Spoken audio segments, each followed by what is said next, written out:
What is up, guys? It is the Scarlet Duelist back again with yet another video that I am confident calling pretty good.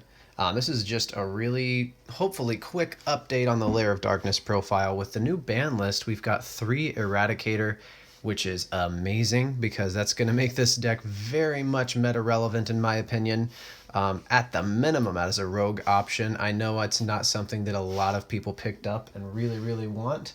But yeah, with 3 Eradicator that is searchable, that is amazing. So here is a quick update on what's really changed about the deck. For those of you that have already seen the profile that I've made on this channel, oh, sorry, I bumped the camera here. This is really all that's changed is the trap lineup and a little bit of the spell lineup. The monsters are virtually the same, so you can stick around for that. But if you're just a person that was like, okay, yeah, tell me the quick changes and I'm out of here, this is for you. So I just added 3 Eradicator and kept the traps that I had that are right here. I took everything else out. I honestly don't even remember what I took out, but if you want to see the differences and compare them, go to the other profile. But if not, here is what I'm running. If you haven't seen the profile at all and you're interested in seeing what else is going on in it, stick around. But for those of you that just wanted the trap lineup, this is it. And you're free to go. But those of you that are still here watching, I'll show you the rest of the profile, talk about it just a little bit. Because it's an update video, I'm not going to go over everything as much in depth. But yeah. Well, let's get going. So some of our one-offs here. Monster Gate. Oh, well, that was way off. Monster Gate and Foolish Burial. And then I believe we have a couple more. Yep. Then we've got The Melody of Awakening Dragon and Monster Reborn. I apologize if you just heard my dog sneeze. It was very cute, though, so you're also very welcome. Yeah, these are our one-offs. They're very useful utility cards. Always useful when you get them, which is why they're okay being one-offs. I would say if you put a one-of in this deck, or a one-off, whatever you say, if you put any one-ofs in a deck, always remember that they need to be useful, always. So if you put a one-of in a deck that's just kind of good sometimes, then that's really not worth putting in your deck because it's not always useful. You're kind of wasting space. So keep that in mind. Then we've got 1 Terraforming and 3 Lair of Darkness, the real MVPs of the deck. Terraforming is just another copy, and then you have Arima, which searches your Lair of Darkness as well. So you're basically running 7 copies of Lair of Darkness. You're almost guaranteed to get it. And we've got a trade-in. Because our Diabolos is searchable, you can get this in your hand and pretty much have no problem getting him in your hand as well. And sending him to the grave doesn't matter. You just get a free draw 2 out of that because he's still alive in the graveyard. But on the off chance that you cannot search a Diabolos to trade in, that's why I only have 1, we've got 2 Allure of Darkness as well. So basically running 3 Pot of Greed in this deck, which is very nice. Very nice. It ups the consistency quite a bit. Then our last spell, before we get into the monsters really fast, is Mask Change 2. I still believe in running this, guys, because you can send, quote, send a token that comes out from Lair of Darkness. For some reason it works like that. I have no idea why, but the way that rulings are weird in Yu-Gi-Oh! You can discard a card like Diabolos or Destrudo or Darkworm, cards that are still live in the grave, to get a free Dark Law, which is really disruptive against your opponent because if they're sending things to the grave on their own, they're now going to be banished, so they have to think twice.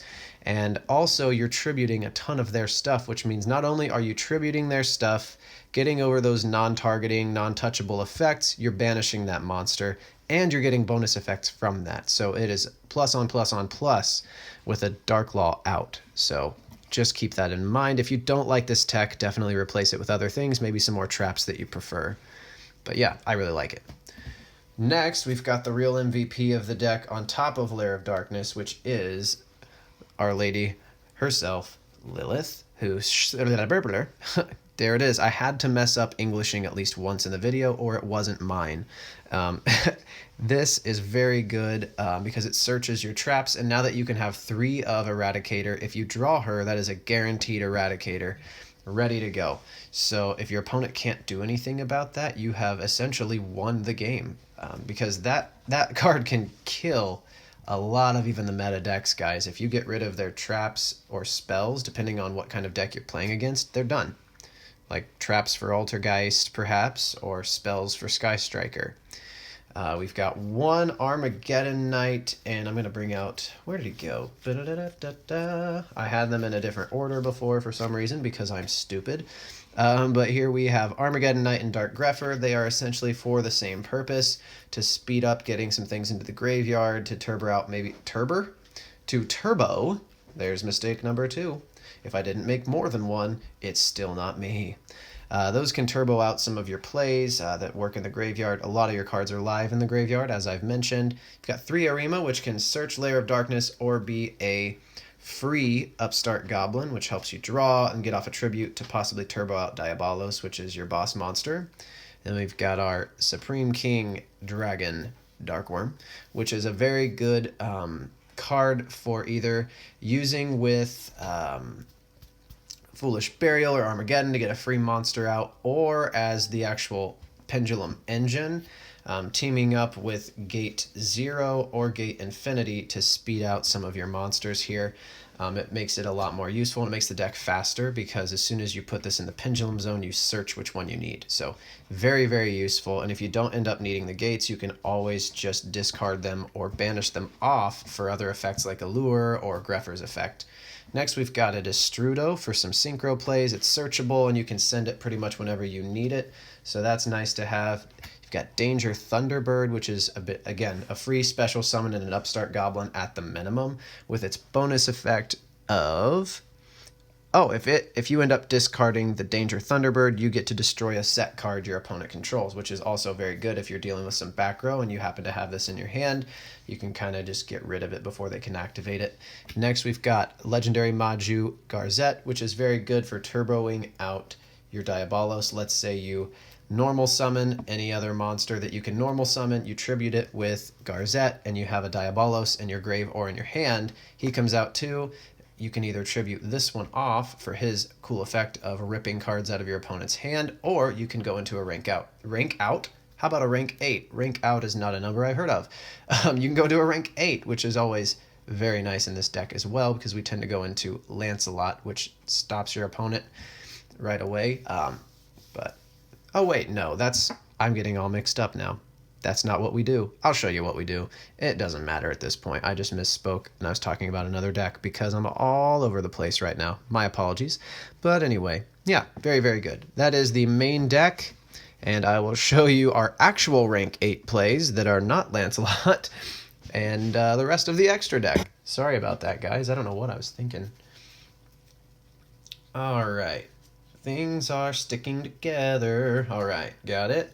Our Link monsters, which we rarely use, but they're in there if we need them, are Decode Talker, Wee Witch, and Link Spider. You rarely need to go into Links because most of the time you're not going for more than one extra deck monster, but on the off chance you just want to go for it, there it is. Next we've got one Dawn Dragster, Dark Strike Fighter for that tribute turbo effect. You can possibly tribute your opponent's monsters.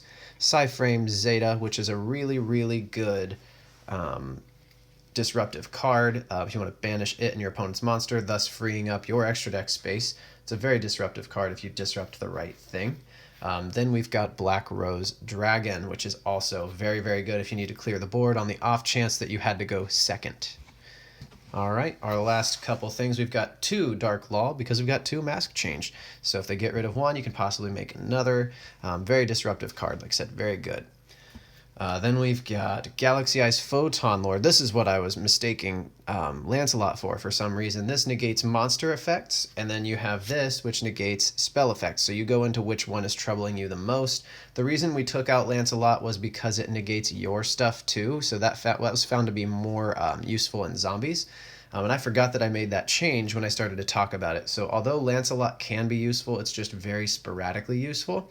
So in Lair, because you're acting on your opponent's turn and trying to use some of your own effects, Lancelot can sometimes get in your own way. That's why we took him out. Then we've got Hieratic Sun Dragon Overlord of Heliopolis. Wow, they need to shorten that name. But this is very good, too, for just some tribute plays. If you've got some extra Diabolos cards in your grave and some cards on your field, you can tribute those and then turbo him back out and destroy some cards on your opponent's side of the field, depending on how many you tributed. Then we've got Tachyon, which is sometimes useful, but you usually use that to go into Dark Matter, which can really screw up your opponent's plays and then gets you some really high attack points on board. And then our final tech is Raid Raptor Ultimate Falcon, which we use to get out we get it out with how to talk, not by me because I don't know how. Don't read my book. We get Raid Raptor Ultimate Falcon out with Waking the Dragon. So we fake out our opponent. They're like, well, if I don't destroy that back row, what if that's Eradicator? They do, and they destroy Waking the Dragon. You get out an untouchable beat stick here. Why did I move it? You get out an untouchable beat stick. It's very useful because sometimes this can win you some games. And yeah, that's the profile, guys. That's pretty much it. So if you're not interested in the side deck, you can leave now. That's really all I'm about to do. The side deck is pretty much the same as last time, guys. I think I changed up maybe one or two spell or traps, but that's pretty much it. So we'll go through that really fast because we've got some things that we want to fake out our opponent, and we also want to be prepared for going second because we're very much a going first deck up front. First is Vanity's Fiend as a stun card. Let's say you just special summon something out. If you bring out Vanity's Fiend, sometimes that can win you at least a couple duels. Next, we've got Dino Wrestler Pinkertops just as turbo spam and tributing spam. All right. And then we've got the Dinosaur Engine because, believe it or not, it works in a dark deck. We've got Soul Eating, Ultimate Conductor. Oh, good, they're sticking together, making the video a couple seconds longer. All of these, you just splash these in, these 4 cards, and you can bring out an Ultimate Conductor, which is a very disruptive card, even in today's game, because your opponent's cards need to be face up in order to link summon. So if they're a link spam deck, which a lot of decks are nowadays, you can disrupt that. Then we've got Grinning Grave Virus on the off chance that you do want to send their monsters to the grave. You got to be wary of that, though, because a lot of decks nowadays love being sent to the graveyard. So be careful using that. That's why it's in the side deck. Lost Wind if you need some more monster negation. Dimensional Barrier as a stun card altogether. And then our final trap is Full Force Virus, which again can really help or really hurt. I would recommend comboing these 2 viruses with Dark Law if you're going to use them. So just keep in mind what kind of deck you're playing. If they like being sent to the graveyard, stick with Eradicator. Don't use those. Finally, our last 2 techs that are in the side deck are Share the Pain and Enemy Controller, because if you're going second, you want to have some cards that you can right away tribute off your opponent's things with, and you can't do that with traps. You can do it with your monsters, but on the off chance you don't get them, these are here too to disrupt your opponent and do some shenanigans, all right? So that is the side deck, and that is the whole thing, guys. So I hope you enjoyed the profile. It wasn't a huge update, but that Eradicator update really was important, I think, to show how to use and what changed, what to take out for it. So yeah, hopefully you enjoyed the deck. Hopefully you have fun playing it, guys. I think this is incredibly viable for competitive play and casual alike. So if you're a player that picked this up back in the day casually, congratulations. You have kind of a, hopefully a little bit meta-defining deck in my personal opinion. So if you liked this video, give it a like and subscribe, share it. If not, leave some super mean comments and I'll not read them. So see ya.